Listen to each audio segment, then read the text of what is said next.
From underdogs to top dogs and everyone else in between, only 9 celebrities are left to battle for the $250,000 prize. Welcome to Cliff Tone's Corner.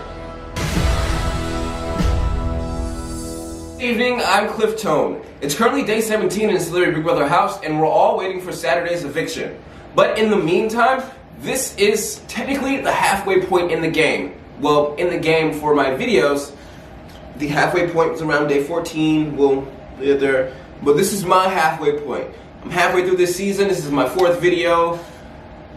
It's been hell. It's been stress figuring this all out. And it's not even anything fancy. I'm just doing basic videos and I still got a hell of a headache.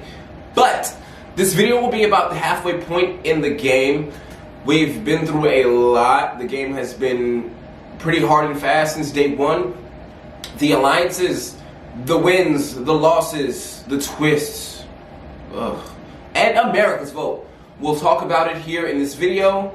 Basically, I'm going to go through the cast that are still remaining, one by one, tell you about their stats pretty much, who I would like to win at this point, who I see actually making it to the Final Four at this point. That has no effects on the Final Four that I set in the beginning of the season. It's just who, in my mind, are the 4 best players to make it to the end at this point in the game. Now, first and foremost, if I do sound a little nasally at some points during the video, I am a little under the weather. Fingers crossed I get through this A-okay. There won't be any coughing or sneezing or sniffling, so no worries about that. That's what we have editing for. Alright, so let's get things going. It's day 17, so that means we have about, just to make it a nice number, we have about 10 days left in the game until finale night. 10 days, these people have shown me, is a lot of time. A lot can happen in 2 days in this house, let alone a day, let alone 10.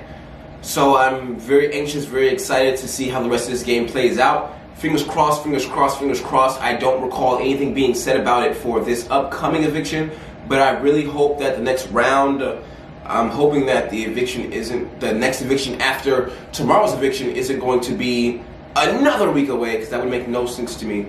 I want a double eviction, so that's what my fingers are crossed for. Every season, I love a good double eviction.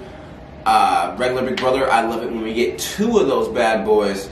And of course, Big Brother Canada, you gotta love a good triple eviction. Hopefully I get what I want. Knowing production, I probably won't. I just want 1 double. I'm fine with it. However you guys figure out how to get the rest of their asses out of there, I don't care. Just entertain me, please. I mean, the season's already been entertaining. Hella entertaining. Thank you, Tamar. But, you know, just give me that little umph. Give me a little bit more, you know. So I'm going to go down my list. My first person on my list for stats and things of that nature is Dina Lohan. Now, in my opinion, Dina has done probably about as much as Candy has done in this game, which is about that much. Can you? It's about that much. I don't see Dina as a player at all. So far she's played in the HOH competitions, of course. She has not won any, vetoes, has been nominated. She was saved by a veto. But to me, honestly, Dina is playing a better game than Candy. I'm not speaking social or like that. Game, like stats wise, Dina is playing a better game than Candy, simply for the fact that a veto was used on her. I'm sorry, casuals. More than likely, Candy's going home tomorrow. Natalie decided not to use her veto yesterday, so more than likely Candy will be going home this Saturday. Even though she's going to be leaving, I'll still talk about her stats. Actually, let's get to those stats. She played in the HOH competitions again, did not win anything. That very first HOH competition was a bust. But then again, with that twist, I'm glad her and Tamar did not win the first HOH, because that would have been hell. Because I feel like Tamar may have lost that competition if it was going to be the same comp that Ryan and Jonathan did. I feel like Candy may have won that. I don't know why I feel like that. It's just how I feel. Don't come for me, please. It's my opinion. Pivoting off of Candy and going to another house guest, Ricky. Ricky won the Power of Veto. That was about it, and it did not matter because Mooch walked out of the game. I don't care what anyone says, that's not a twist. He walked, CBS tried to save face. That's all I'm going to say about it. But Ricky won that veto, decided not to use it, but again, it didn't matter. There was another veto played right after Mooch walking. So far, in my opinion, Ricky has not done much but irritate a couple folks. Tom Cato, don't really trust him. I don't think Lolo and Natalie trust him much either. I know Tamar and her Aquarius moon is quite over Ricky. To me, I actually sometimes forget that Ricky's in the house. And that's only because I either don't see him or I only see him when he's causing a stir or someone's talking negatively about him. I really see Ricky being the next out. I believe he would have been out this week had Natalie used the veto. I really see possibly Joey would have been saved. I really don't see the veto being used on Candy. I'm sorry. But I feel like Natalie may have used the veto on Joey. Joey came down, Ricky went up, Ricky went out. But hey, that's not happening this week. We'll hope for it another week. Speaking of Lolo and Natalie, they're the next two on my list. Now, as far as Lolo, she hasn't done shit. She hasn't done shit. Lolo has not won anything. She's hasn't done anything besides compete and low-key get on my nerves. Damn, she's one of my final four.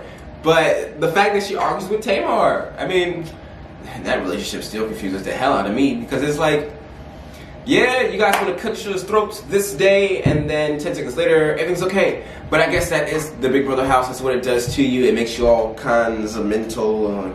That's why people need therapists when they leave. Up until 2 days ago, Natalie did nothing. She was one of those people that just, honestly, if it wasn't for her hair, if she had blonde hair like Lolo and Dina, I would get the three of them confused instead of the two of them. All I see is the hair that really makes her stand out to me. No, fix my hair.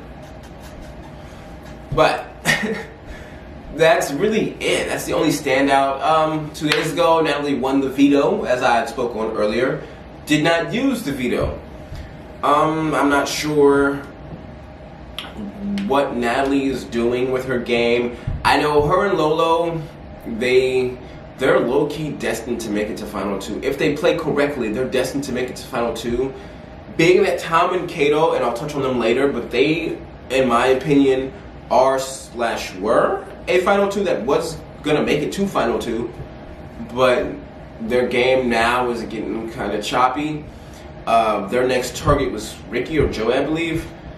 Lolo and Natalie want to keep Joey and basically get rid of Tom or Cato, if I'm not mistaken. Look, I have not been that much in tune with the feeds. I've been working like a madman. Give me a break. I'm sorry. My thing is, I'm just hoping everybody's game works out for maximum drama, maximum feeds fun, because I need it. I crave it. We all do. We're all crazy people. Next up on my list is Joey. Another one of those people who has done not shit. Like, I just spit. Oh god.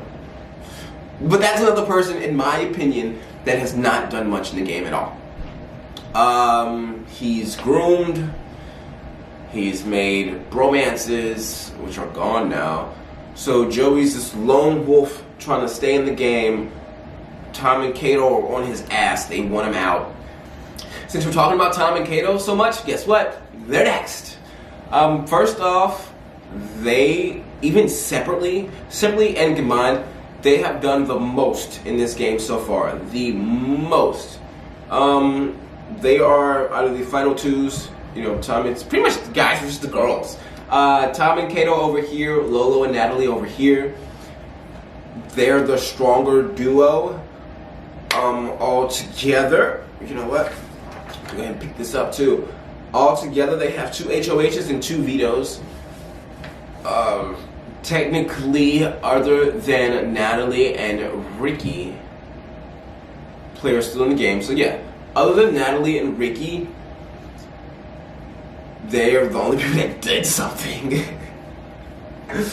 Hey, they managed to pull out the win. Congratulations for you guys. I really see one of them being one of the next ones to go after tomorrow's eviction, simply because you guys got rid of the bigger targets. In my opinion, the only other big targets are Ricky, Natalie, and Lolo, simply because Natalie and Ricky have won competitions. Lolo is a hell of a competitor. But my ideal Final Four at this point, of course, is going to be Tamar. I did not talk about her stats. I will talk about them in a second. But it'll be Tamar, Tom, Lolo, and Natalie. Simply because those are my faves. DR-wise, Tom and his stats. I love Tom. I love the way Tom is playing.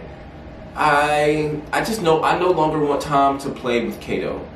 I feel like him being a partner with Kato will get him shot down. But hey, it happens. We all can't be winners. There's only one winner anyway. And speaking of that winner, I'm hoping that it's going to be Miss Tamar Braxton, who, honestly, you know what? She didn't do anything with this season besides being nominated, but she did get our vote. America's vote, the power of the publicist. This twist will allow her to pull herself off or actually stop the nomination. I'm not sure. I don't remember the wording. But 2 cycles, I was going to say 2 weeks, 2 rounds, 2 cycles, whatever you want to call them. Nominations or the veto meeting or ceremony. I forgot which is which. Brain fart.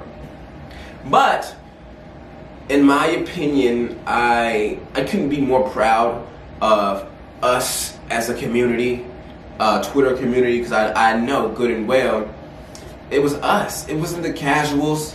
And I know the casuals were pissed that Tamar won that. You know what? She deserved it. Tamar has given me the utmost life this season. If I could have it my way for CBB US 3, I would really love a personality like her. I'm talking about Tiffany Pollard. Or, you know, someone of the sort. Get just that drama, get us that sass, that fun, that drama. Tamar. Thank you for being such an amazing part of my game. I guess it's kind of your game too, since you're a super fan. You've made this outstanding. You've made this amazing. I hope the next couple of days are nothing but awesome for you. I'm hoping for an HOH, Tamar for a veto. We have the power of the publicist we need to use either at the noms or at the veto. So I'm hoping no one wants to mess with you. If they do, go ahead, pop that power out. We'll be good until the next round. But after that, girl, I need you to play hard. I need you to win these comps. I need you to win. But that's it. That's all I have for today. But before I do take off, I want to, of course, update you. Thank you at 89RagerSkate20 on Twitter for the alliances and deals chart that you'll see at the end of this video. One last shout out for you guys. Thank you so much, Big Brother Network. You guys always keep me up to date, especially with my crazy work schedule nowadays. Being able to get on the app and read about what's going on, about these feeds highlights, I'm getting these comp spoilers. They saved my life. They really do. You guys should check them out on Twitter here, and check out their website here. As always, feel free to leave comments down below, give any feedback you want. Don't forget to subscribe and also hit that notification bell. I thank you guys so much for giving me the time of day. As always, from outside the Big Brother house and in Cliff Tone's corner, I'm Cliff Tone. Good night.